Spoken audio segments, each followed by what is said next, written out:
It's Tuesday, so that means it's time for another top 10 video. I asked in the comments of the last video, and a lot of you said you'd be interested in top 10 IRL accessories for Dungeon Masters and players. So this time, I'm going to give you my top 10 accessories for Dungeon Masters for 5th edition Dungeons & Dragons, but really any edition of D&D. If you want to see what that is, stay tuned.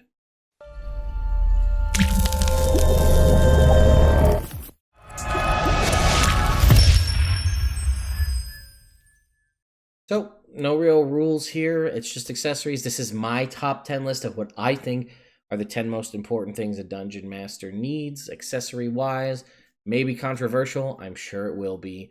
The only thing I'm eluding from this is books, the actual D&D books, or some kind of like digital tool set of some kind.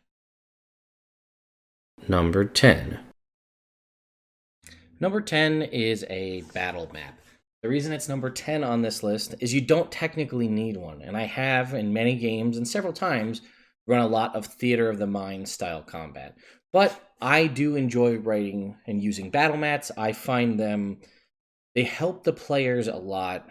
It takes their imagination away from having to imagine the scene as it is, and allows them to focus more on maybe doing descriptive combat or focus more on other parts of the game rather than spending their creative energies imagining what the scenario looks like. So there are a bunch of different options for you, right? There's your standard Chessex or other company style rollable, battle mat that rolls out. That's either wet erase or dry erase. I have several of these from different companies. They're super cheap, they're compact, you can roll them up and toss them in your bag. I have some of these from Gaming Paper. This is basically like a wrapping paper. Actually, it pretty much is a wrapping paper that has 1-inch grids on it that is basically disposable. I bought a bunch of these at a convention. This is a 30 square foot roll, so 30-inch long by 12 foot wide. You can get a bunch of these rolls for relatively cheap. If you want to do portable maps, you could fold these up, like you could fold up a piece of paper. You could keep them rolled. I think they had ones in different colors. Also, as an alternative, a lot of new wrapping paper that you buy around the holidays in the stores, the outside is like the wrapping paper design that you want to have for people to see, but the inside is actually 1-inch grids for cutting with your scissors. So you could actually probably in January after the holiday season is over, buy really cheap wrapping paper and then just turn it over and use it for the 1-inch grid on the back. And you could obviously, if you wanted to make this more sturdy as just a generic mat, you could glue this down to a piece of foam core or something really cheap, and then you'd have a more rigid surface. And if you wanted, you could cut it up into different pieces. For those of you who like to spend more money and have the time and the place to put it, you could go with something like Dwarven Forge Terrain. Right, this is just one piece of Dwarven Forge that I happen to have here. It's a larger piece. This comes in painted and unpainted. You can get in a variety of different designs to cover different areas. A while back, Wizards of the Coast actually released this one, which is like a hard cardstock. It's a dungeon on one side and a forest on the other, but it actually folds up relatively small. You could use it as a very small mat. It doesn't take up a whole lot of space. You could throw this in your bag relatively easily. And honestly, if you want, there are plenty of ways to make your own terrain. There are a ton of great D&D YouTubers out there, crafters, whether it be Crafting Muse or Black Magic Craft or DM Scotty. There's a lot of really good options out there, and there's entire Facebook groups and things dedicated to crafting using things like EVA foam floor mats that people use for cosplay, or some people actually use as floor mats, which is weird, that you can cut and make your own terrain as well. Number 9. Number 9 is again number 9 on this list, because if you're going to use a battle mat, you're going to need some sort of representation or minis. The reason I put air quotes around that is they don't have to be minis, right? Now, I happen to have for you here, this is a Reaper Mini Unpainted Crab mini that I got from one of the Reaper Bone sets.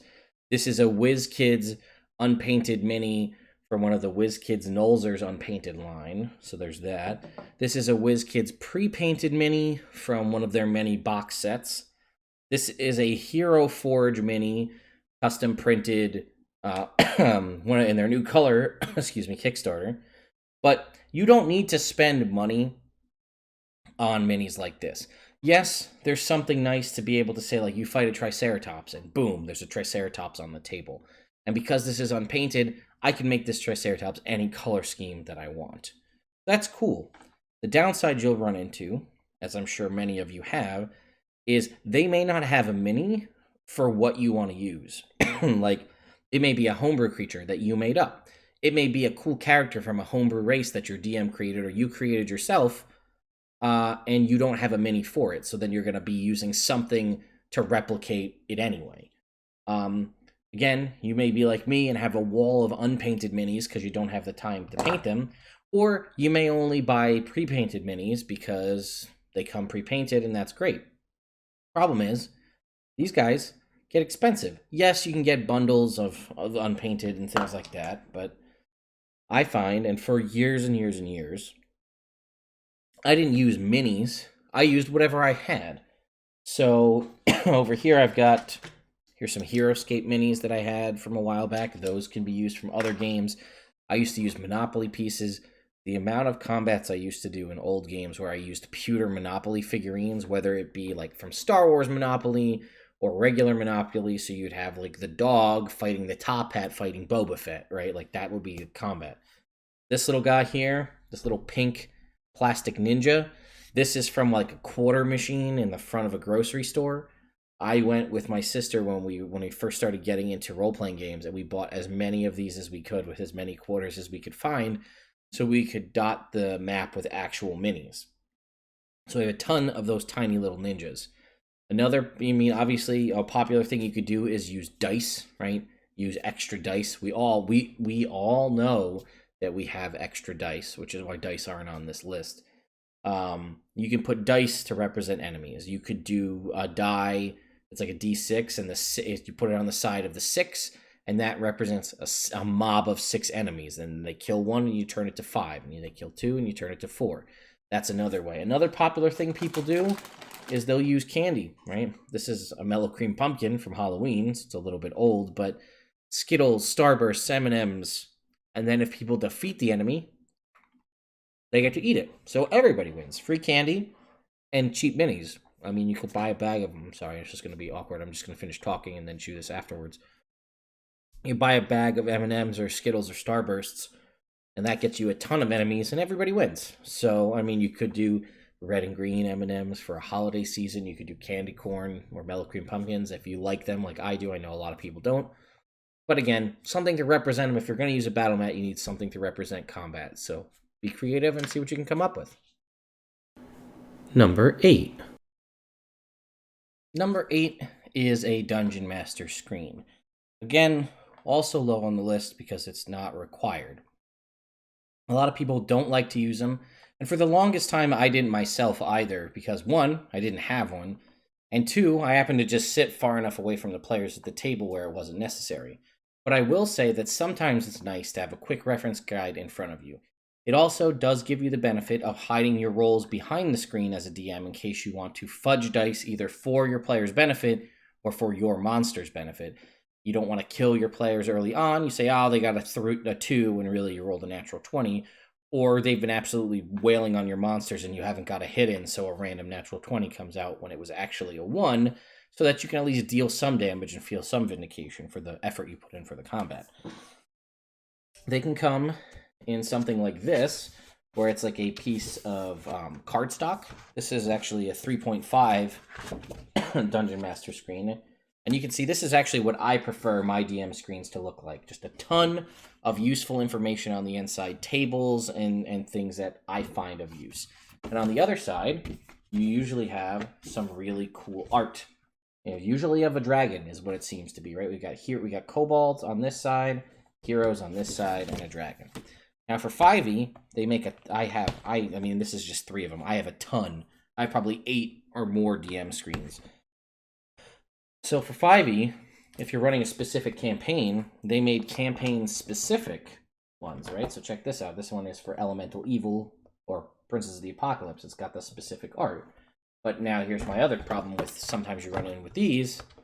You get panels full of just art. I don't need this. I don't need to see what these guys look like. This is for the players. I don't need to see this. Give me my tables. So a DM screen, there's a bunch of different ones out there. Two of the best pre-formatted ones I'd say you can get are either the Jetpack 7 Legendary Dragons DM screen or the Dungeon Master screen reincarnated from Wizards of the Coast. You could also buy just a blank fold one that you can just get at various places. I think there's a pretty popular one on Amazon where you can put in sheets with your own information. You could also do something like this where you just take two books and you just kind of put the books open like this in front of you to block things if you're just using them as a blocking thing and not an actual screen with information. You could make some out of cardstock and tape or out of a piece of cardboard from a box that has pre-folds. There's a lot of different, you could buy one of those tri-fold things that kids use for presentations and just cut it down short, make it as tall or short as you want. Or if you feel like spending a lot of money, there are a lot of good wood crafting type D&D companies out there that make high-end, very expensive wooden ones with different designs and stains and all sorts of stuff. So again, not a necessary thing, but something that you will find useful if you're playing D&D. I'm sure it definitely has its benefits, but you may find you don't need it and you prefer to just roll right out on the table with your players. Either one works. Number 7. Number 7 might have actually, or probably should have been number 8, but that was some kind of spell template. So if you are going to be playing with a Battlemat, as I discussed, you may want to get yourself some kind of template for your different spells. Now, I was thankful and gracious enough to be given these by WizKids who made these recently. If I grab that piece of Dwarven Forge, or here, I'll grab this mat, right? So, I have a fireball, is a 20-foot radius sphere. Rather than having to count out the squares every time, I can just drop my fireball template right on the map and say, oh, anything within, if I choose this as the central point and I drop my fireball template on it, anything that falls in that is impacted by the fireball.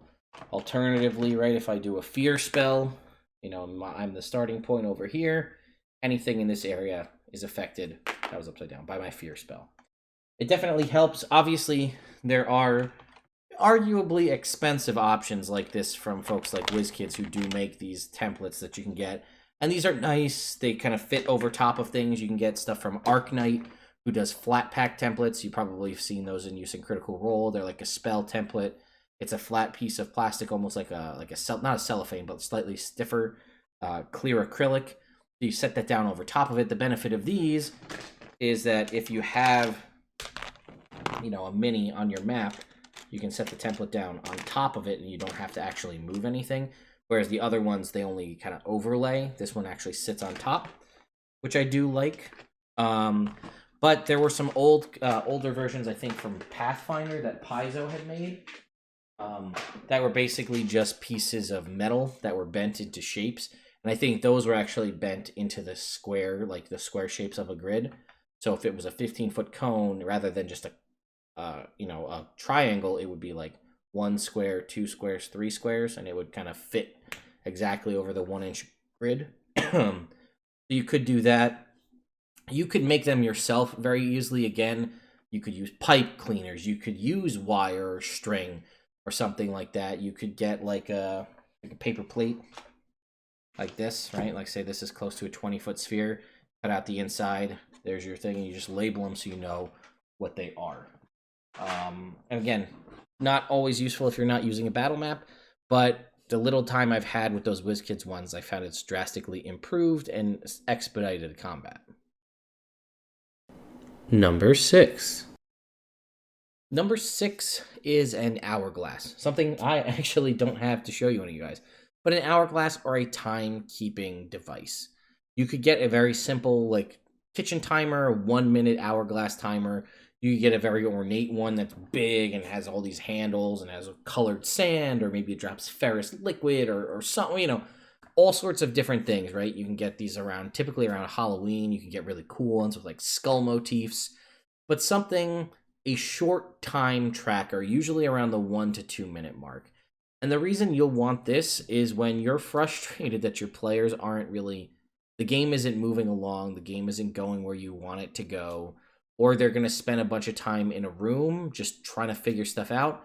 And you really want to move things along, whether because you have a cool story you want to tell, because you're on a time limit, because you're running for organized play or something, or because you really just want to get this thing over with. A nice quick visual timer helps. You turn the timer over. Sometimes you keep it behind the screen and you just leave it back there. And you're like, okay, when the sand runs out of this hourglass, or the time runs down on the stopwatch I put on my phone, or whatever it is, then something's going to happen. It could be the walls start closing in a trap scenario. It could be the enemy gets away. It could be, well, this magic item they were going to get is now dissolved by the lava in the next room. Whatever it is, something's going to happen. It moves the story along. Sometimes, like I said, you do it behind the screen and it's just for you an internal timer to keep track of. Or maybe it's, again, you probably want something in the 30 seconds to a minute to 2 minutes. You might even want to have multiple hourglasses labeled for different time frames. You may do this to track, for each 30 seconds that goes by in the dungeon, it'll be X amount of time in the world outside, right? You guys have been in this dungeon, the combat and exploration in D&D are drastically different on the time frames of how long they take. So maybe this is a means for how you track how much time has actually passed. They've been in the dungeon, it took 4 sessions, but it really only took 2 hours. Or the other way around, it took 2 hours, but it really took 4 days outside. However you want to do it that way. Or you may do it as a means to freak your players out. Just you turn the hourglass over and you sit it on the table. And that may be because they're like, oh crap, we have 2 minutes to figure out this trap or this door or whatever it is. And it could be just that, right? The walls are going to start closing in. The room is going to start filling up with water in 2 minutes unless they figure something out. So you put down the hourglass to give them a visual representation of your time is literally ticking. Or it could be just because you want to spook them. You just turn the hourglass over and set it on the table, and nothing is going to happen after 2 minutes, but it just gets them freaking out and it makes them want to move. So an hourglass or some sort of time tracker has a lot of use in D&D, and also it's just a cool thing to have in your DM's toolkit. And again, if you run at conventions or stuff where people may not have seen that before, it's probably going to go over really well. Number 5. Number 5 is a means for tracking concentration, or conditions, or both. So the problem that comes up, and I've seen this a lot, and I've been guilty of it myself, though not as much as I've seen other people be guilty of it, is when someone has concentration on a spell, making sure that they roll concentration checks during the course of that spell.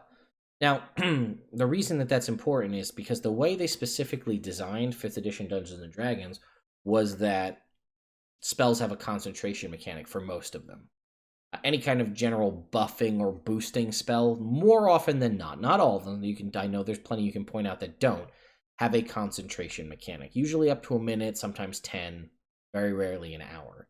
And the reason why is in previous editions, part of what you used to do at the start of every day was lay on all your buffs. You'd start off by like, okay, I'm going to spend 6 spell slots and I'm going to cast these 6 spells on myself to boost all my stats up to this level. Now I'm ready to go adventure. And I think what they wanted to get away from in 5th edition was to make it more simple, so there's no mechanics for that, extending a spell's duration to 24 hours and then having this buff up the whole time.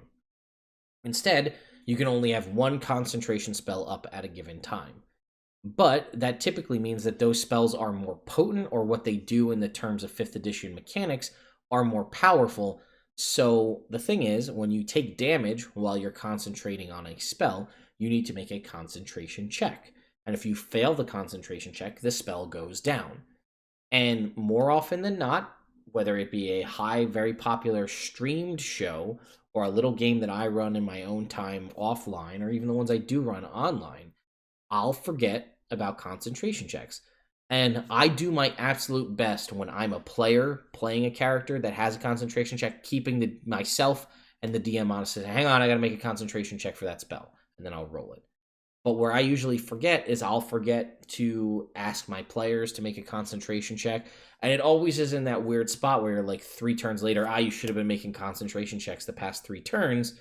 Well, I'm not going to make you make those checks now because that would change the whole level of combat. If you catch it maybe a turn later or a round, something later, maybe you'll make it. But if it's multiple rounds have gone by, you're like, you probably would have dropped concentration on that. So we're just, you don't have it anymore or something, or make a check and we'll see how it goes. But it just takes away from the fluidity of combat when you're trying to backtrack things. And it also means that either those players or potentially those enemies, if you forget to roll it for enemies too, they've been getting powerful boons or buffs that they should not have had. And that has a lot of impact on the combat because that could mean that a party member died when they should have survived, or an enemy died when they should have survived, or vice versa. The combat could have been drastically different, more tense, less tense, whatever it is, because the concentration wasn't kept. So this could be done in a lot of different ways, right? This could be done with the typical like soda cap ring that you drop on them. From Mountain Dew Code Red's a red ring. I put that on somebody when they're concentrating. This could be through the 3D printed rings or the acrylic rings that you've seen probably again on Critical Role. You can buy a lot of those on Amazon. I'll have links to versions of pretty much everything I'm talking about in the description if you want to pick up any of those for yourself. But you could get rings like that. You could, again, use the soda cap rings. You could do some, I don't know what else you could do. I've heard of concentration hats, actually, where people will put this isn't a hat, this is a dust mask, but they'll put like a hat on their head. And as long as the hat is on their head, that's a reminder that I have concentration going. So if the DM sees that you're wearing your cowboy hat, well, that means you're concentrating on the spell. And then that's a visual reminder, oh, hey, wait, you're concentrating, make a concentration check. And then you lose concentration, you take the concentration hat off. Another thing I've also heard of that I also really like is cheap dollar store tea lights, LED like tea lights that you would put in some sort of tea holder, like a tea candle, or in like a pumpkin for Halloween, some sort of little candle that has an LED with like a push button on and off. And you put that in front of the enemy and you push the button. And then as long as that candle is lit and flickering in front of you, that means someone, you could put it on the map, you could put it in front of the player, but some sort of means to say like, oh, look, there's concentration. Oh, I lost concentration. Let me put the candle out. I mean, you obviously could do this with real candles, but that has a whole fire hazard piece to it. But again, I think everyone will be better if you have some means of tracking concentration. And that doesn't mean that it shouldn't just be you as the DM. Maybe players have their own method to do it too, but something that no one lose track of that. Number 4. Number 4 is a whiteboard and dry erase markers. I don't have a portable one here with me now, but I actually do have one that folds up to this big. It unfolds to like a 2-foot by 3-foot whiteboard, but it folds down to maybe this big. And a whiteboard is invaluable in a Dungeons & Dragons scenario. It has a ton of different uses, right? You could use it to track your enemy's HP or things like that, rather than you having to scratch a notebook full of pages of you just writing numbers and crossing them out over and over again. You could just keep the enemy's health on there, and then you can just quick wipe erase and put the new HP down to keep track of monsters and mobs as things are going on easily enough. You could use it for puzzles, right? You can give people, they're trying to work out a puzzle where they're trying to make something or a math equation or something. Here's a whiteboard. You guys figure it out. They could do it that way. You could use it if you're not going to use a hand-drawn, like full-developed battle map like we talked about, where you just want to show the players a real quick, like, okay, here's what it looks like. You just do a quick sketch. All right, you guys are here on the bottom, and there's a stream in the middle, and there's like trees over here, and a cave entrance, and there's bad guys here, and you just put a couple X's to give them a very super quick visual representation. This is what it looks like. What do you guys want to do? And then you can say, okay, I want to move over here. And then you as the DM can adjudicate how far they can move and stuff like that. But it gives them a quick, very visual reminder of that. Or you could give it to the players. Draw me out your battle plans. What do you guys want to do? And they do it like a in like a sport event, football game, something like that. Okay, we're here, guys. We're going to move over here to this point, and then we're going to come down here. Again, I'm sure there's other uses for a whiteboard that I haven't thought of. If you wanted, again, a quick change battle map too. You could draw grids on it if you wanted and do a battle map that way.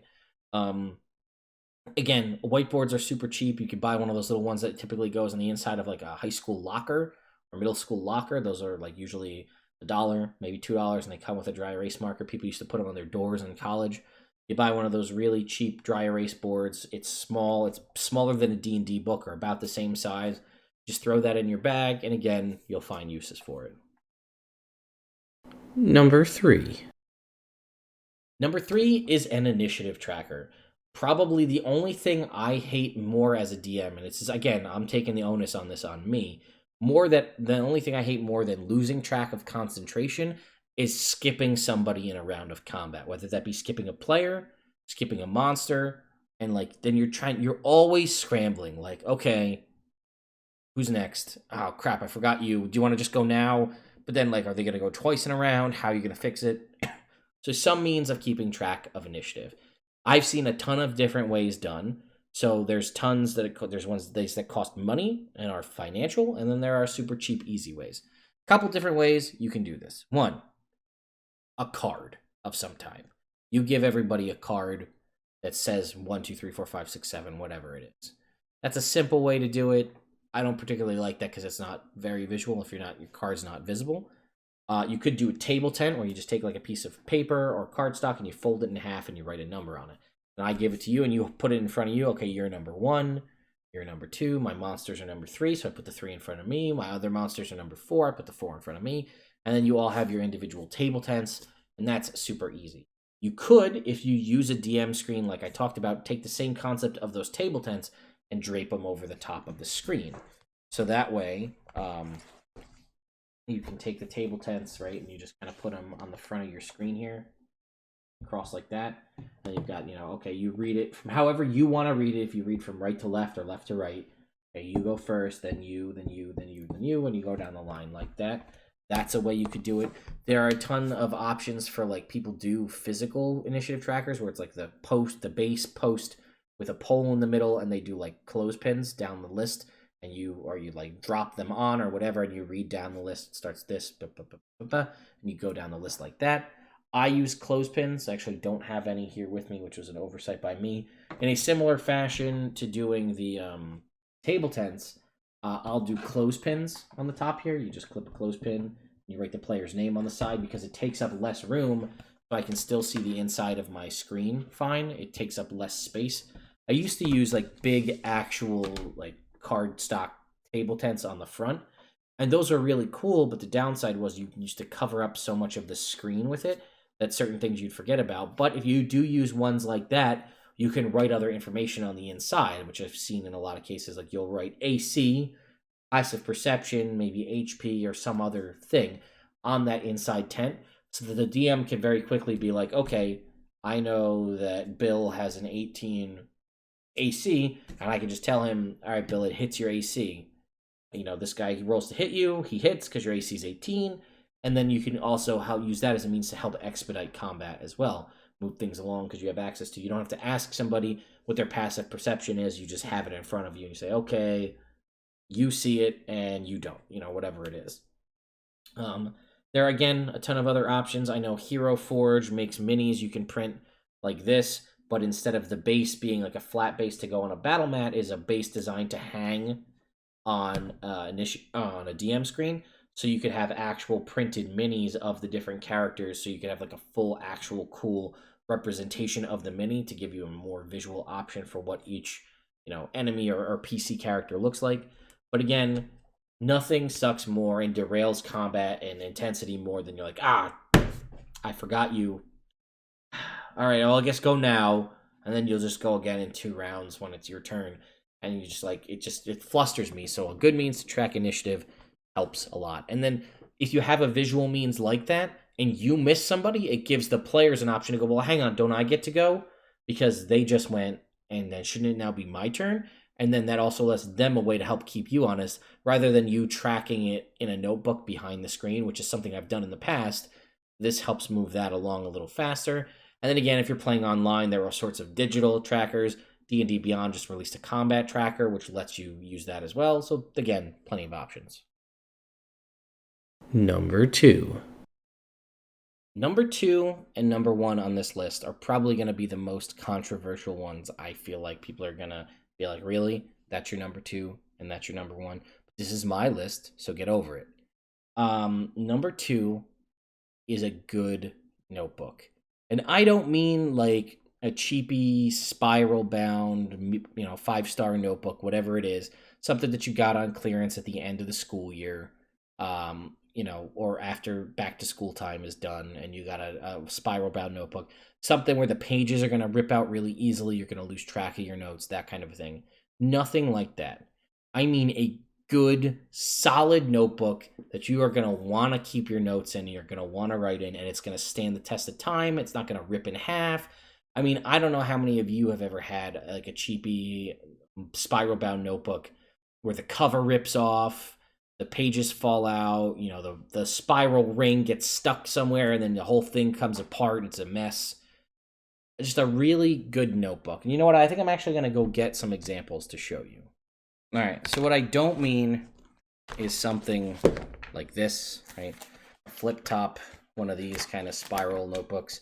I mean, look at this. The cover is bent. This thing gets bent in my bag all the time. I use this for work, right?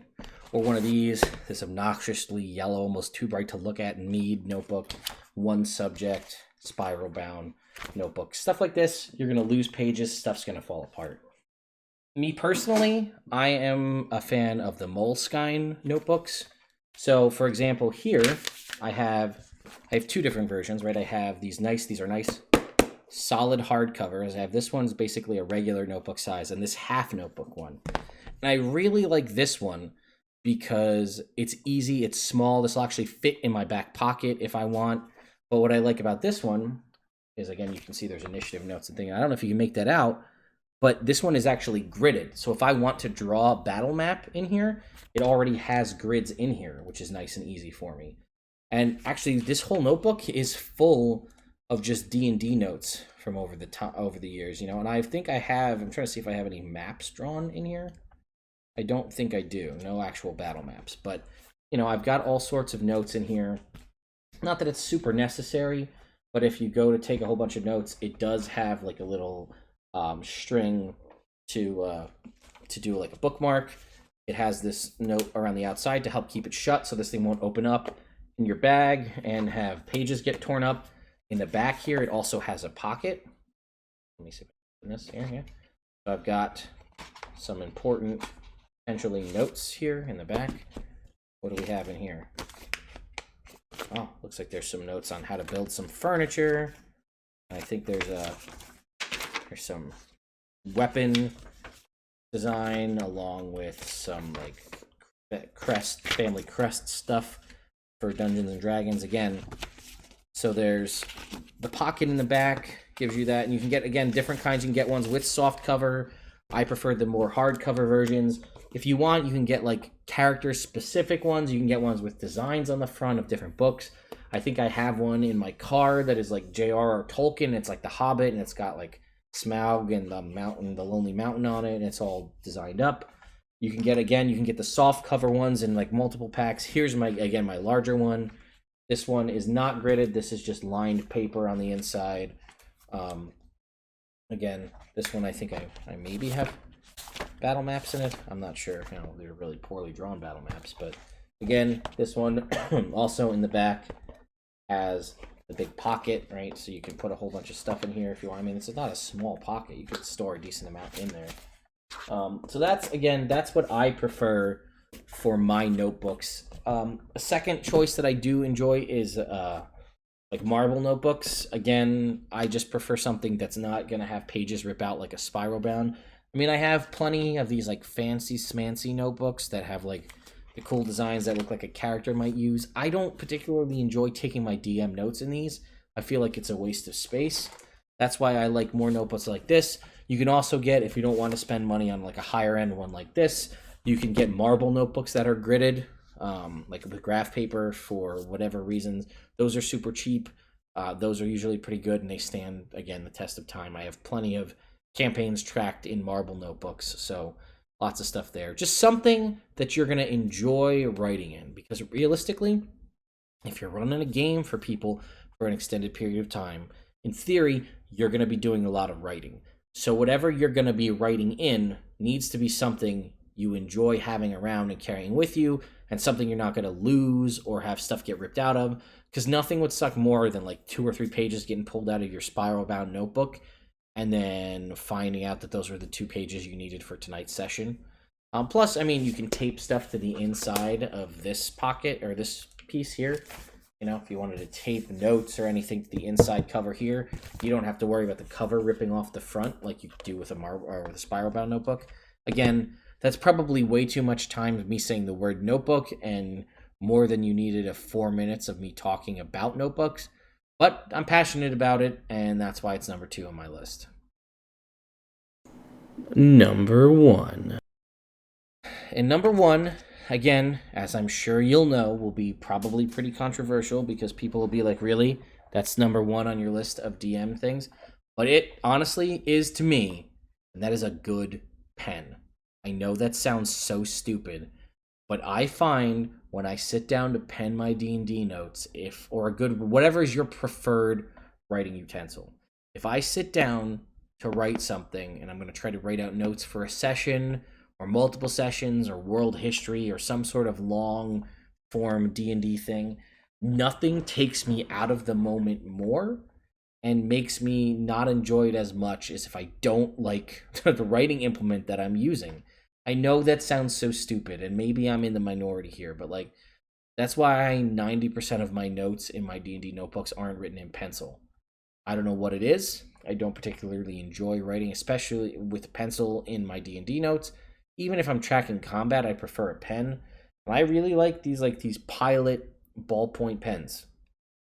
I don't know what it is. I mean, you can get these in a variety of different colors. I mean, I think like right here I've got like, this is a Pilot G2.07. That's what this is. This is like, I got like a teal one. I have teal, orange, red, black, green, purple, blue, you know. Here's a red one. You know, I have them in a bunch of different colors. So if I want to do like detailed battle maps, I can draw them out and color code different parts of my notebook. But I don't know. It's just something about, maybe it's like a weird OCD thing. I really don't know. But I find that I write my notes better and my sessions are better overall when I take my notes in a notebook that I care about with a pen that feels good in my hand. Now, I mean, maybe I don't have it in here anymore, I don't think. Maybe you prefer to be more old school and you like to use a quill, like an ink quill and pen. I had one in here. Put it back. I did it for one of the other thumbnails. I do have, you know, I have high-end inks in multiple colors, and I have multiple fountain pens, and, you know, for calligraphy purposes and stuff like that. And I've tried, man, to just like, you know, it seems like so cool and you want to do it, right? Be that stereotype. I'm the DM who writes my notes with an ink quill. You know, I have an ink pot and quill, and I write my fancy calligraphy notes. And man, I just that sound and the feeling of that pen scratching like the paper just drives me up a freaking wall. So I can't. But just something about these kind of pens, everything seems to just flow better, and whatever works for you, right? If you guys love old school Dixon Ticonderoga pencils, number 2 pencils that you used to use in high school or elementary school to fill out your tests, man, go for it. If that's what you like and that helps you make your notes better, go for it. If you like any variety of cheapy mechanical pencil, if you like the $5 for 50 box of Bic white pens with the black cap and that helps you write better, go for it. You know, I mean, it is whatever works for you. You know, if you want to write your notes in crayon or Crayola marker or highlighter, whatever it is. But I just find that when I use the right pen with the right notebook, everything just sort of comes together.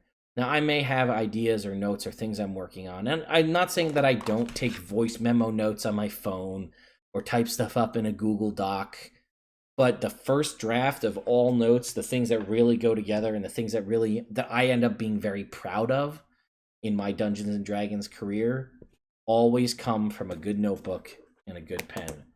And again, maybe that's just me, but hey, this is my list and you're watching it, so who knows?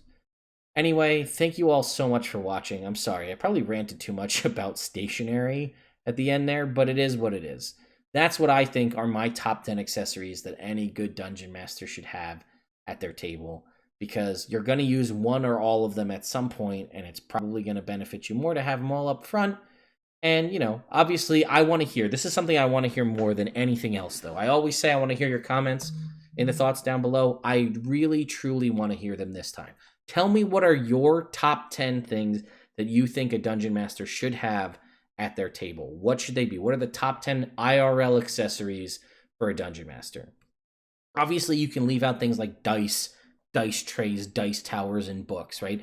Everybody can have a version of those, something to have their dice in front of them, something to roll them, whether it's their hand or a mechanical means, and the books that let you play the game. We're talking above and beyond that.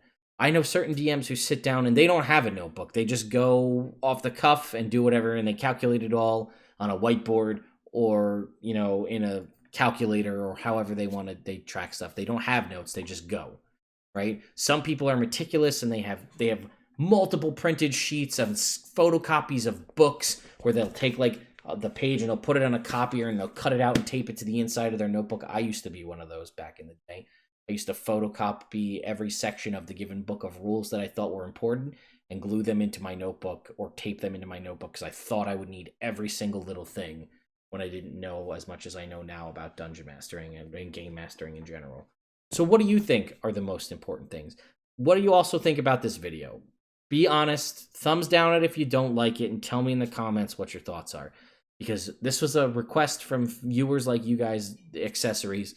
And if this does well, next week I'm going to do the same thing, but for players. Top 10 accessories for players to have at the table. So if you like this video enough and you want to see a player version of it, let me know in the comments, and I'll do my best to do that as well. I'm also working on potentially doing a crowdsourced magic item video where I put out like a poll or a Google form or something like that, and I ask all of you guys to come out and tell me what are your top 10 favorite magic items, and I'll calculate it all based on which ones are most popular and put a top 10 list and go through that one with all of you guys and try to figure out why you think that top 10 is why you rated those where you did.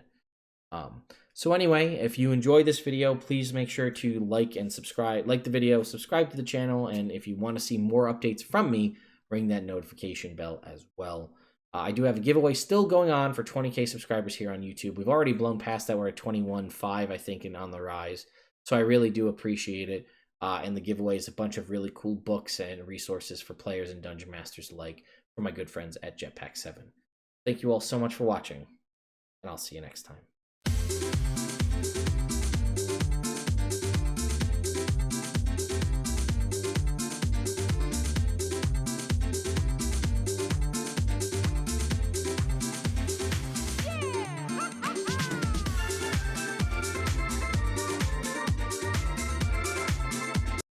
Bonus for all of you who stayed around till the end. I don't know if you've ever seen this, but not to say that there's not a best notebook out there, but if you've seen this Moleskine notebook, you can, whatever you draw, I don't know if you saw that there, whatever you draw in it will appear on your phone. So you can take maps and things you draw digitally and upload them directly to your phone and tag them with different things so you can find them all electronically. That's pretty cool. All I'm saying, notebooks are awesome.